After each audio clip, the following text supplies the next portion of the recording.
So ayan siya mga katropa apps. Bali yung clutch spring ni sir, kaya pala umiikot na yung gulong. Kumakadyot-kadyot. Tsaka wala na ring lining.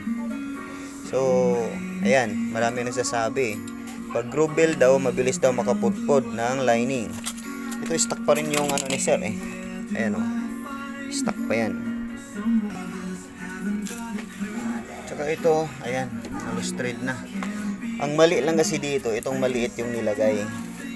So dalawa kasi ito, malaki yung isa. So itong malaki kasi dapat talaga is para dito. Oo, tapos itong maliit dito. Kasi mas puwersado kasi yung sa pulley kaysa dito sa bell.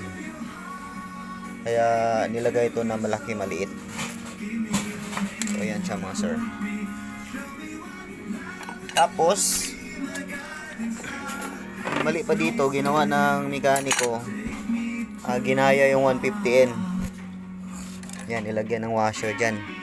Tapos maliit na bushing yung nilagay instead na mahaba. So ito kasing bushing na to, bagay lang to kung pang click yung pulley. Ang ginamit pa kasi dito is GY6 pa rin eh. Yan, mataas yung umbok nya. Tapos ginamitan ng ganito, maiksi.